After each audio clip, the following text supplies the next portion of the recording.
Okay, so moving on to the reading, and I think I may just read a few pages of this, just because I have some things after this. We saw that Sir Percy, Marguerite's husband, that he went away on his schooner because he has like a shit ton of money and free time to go help out her brother, Armand, and that she discovered this little seal on a ring that had the symbol of the Scarlet Pimpernel. So now she's like, who could he be? Chapter 19, The Scarlet Pimpernel. At what particular moment the strange doubt first crept into Marguerite's mind, she could not herself afterwards have said. With the ring tightly clutched in her hand, she had run out of the room, down the stairs, and out into the garden, where in complete seclusion, alone with the flowers and the river and the birds, she could look again at the ring and study that device more closely.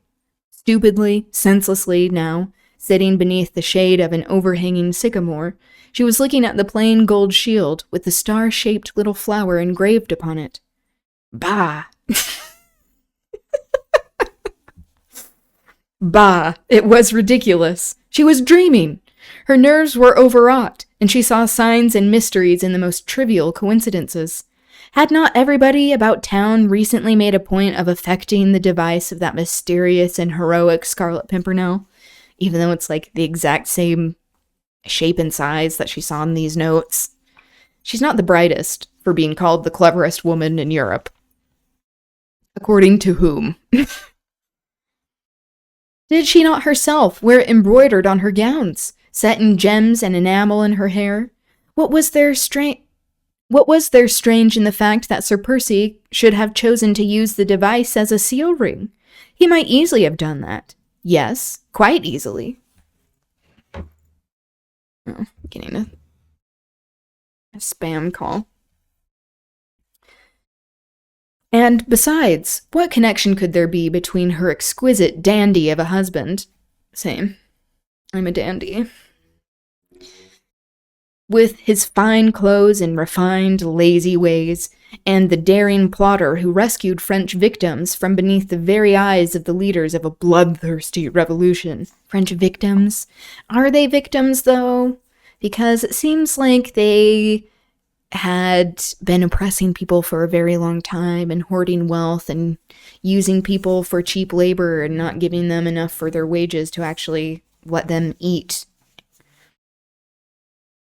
Her thoughts were in a whirl, her mind a blank. She did not see anything that was going on around her, and was quite startled when a fresh young voice called to her across the garden. "Chérie, chérie, where are you?" said little Suzanne, fresh as a rosebud, with eyes dancing with glee, and brown curls fluttering in the soft morning breeze, came running across the lawn. "They told me you were in the garden," she went on prattling merrily, and throwing herself with a pretty, girlish impulse into Marguerite's arms. "So I ran out to give you a surprise.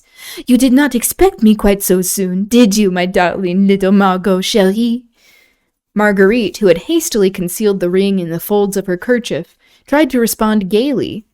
Same. And unconcernedly to the young girl's impulsiveness. "Indeed, sweet one," she said with a smile. "It is delightful to have you all to myself, and for a nice whole long day. You won't be bored?" "Oh, bored? Margot, how can you say such a wicked thing? Why? When we were in the dear old convent together, we were always happy when we were allowed to be alone together. And to talk secrets." The two young girls had linked their arms in one another's and began wandering round the garden. "Oh, how lovely your home is, Margot, darling," said little Suzanne enthusiastically. "And how happy you must be." "Aye, indeed. I ought to be happy, oughtn't I, sweet one?"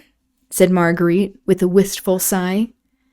"How sadly you say it, chérie. Ah, well, I suppose now that you are a married woman, you won't care to talk of secrets with me any longer? Oh, what lots and lots of secrets we used to have at school. Do you remember? We did not even confide to Sister Teresa all the holy angels, so she was such a dear. And now you have... My French accent's so bad. Gay. Yeah, exactly. Same. And now you have one all-important secret, eh, little one? Said Marguerite merrily, which you are forthwith going to confide to me. Nay, you need not blush, chérie, she added, as she saw Suzanne's pretty little crimson face with blushes.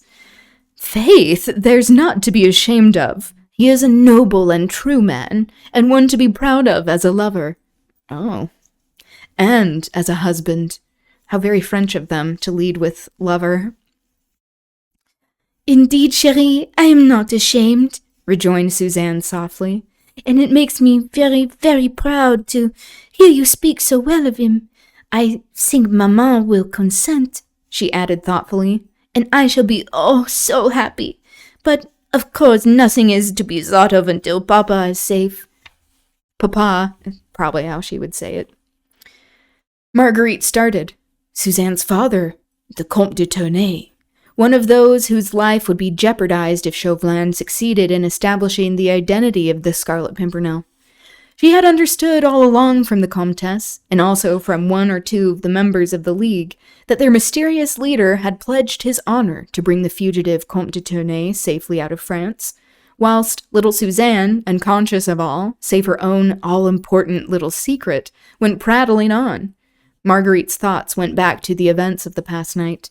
Armand's peril, Chauvelin's threat, his cruel either-or, which she had accepted, calling Chauvelin actually advocating for the working class cruel. And then her own work in the matter, which should have culminated at 1 o'clock in Lord Grenville's dining room, when the relentless agent of the French government would finally learn who was this mysterious Scarlet Pimpernel, who so openly defied an army of spies and placed himself so boldly, and for mere sport, on the side of the enemies of France. Oh, he's so bold and selfless when he is hoarding all of this wealth and only interested in saving the ruling class. Since then, she had heard nothing from Chauvelin. She had concluded that he had failed, and yet she had not felt anxious about Armand because her husband had promised her that Armand would be safe. But now, suddenly, as Suzanne prattled merrily along, an awful horror came upon her for what she had done. Chauvelin had told her nothing, it was true, but she remembered how sarcastic and evil he looked when she took final leave of him after the ball. Yeah, he's evil. Had he discovered something then? Had he already laid his plans for catching the daring plotter red-handed in France and sending him to the guillotine without compunction or delay? Marguerite turned sick with horror, and her hand convulsively clutched the ring in her dress. "You are not listening, chérie," said Suzanne reproachfully, as she paused in her long, highly interesting narrative. Yes, darling, indeed I am," said Marguerite with an effort, forcing herself to smile. "I love to hear you talking. Oh, good lie. And your happiness makes me so very glad. Have no fear, we will manage to propitiate Maman. Sir Andrew Ffoulke is a noble English gentleman. He has money and position. The Comtesse will not refuse her consent. But now, little one, tell me, what is the latest news about your father?" Okay, I'm gonna have to stop there. We didn't get as far, but we'll finish that tomorrow. Finish chapter 19. Also the fact, not to spoil things, it's just, very obvious who the Scarlet Pimpernel is at this point. Sir Percy seems to, be putting on a mask for the public, but he's actually a serious person, and in his study he has maps of France, and seems to be, not as lazy and inane as what he puts off. He also was the only person there when Chauvelin went to go meet him at the time that the Scarlet Pimpernel said that he would meet people. So, hint, hint. Again, the cleverest woman in Europe? I don't Okay. Tomorrow is Culture Corner. I want to watch that Mr. Beast Marxist video. Love that. Catch up on a couple of other things with current events, but then mostly get into Culture Corner. Ooh. And also, there's the premiere for my dance that I choreographed that will be coming out on YouTube. So you can be looking for that. It is 18 plus, just so you're aware. And there's also an option for a stripped down version, literally, on Patreon that you can pay for. Or you can subscribe for a reduced price and watch. So, there you go.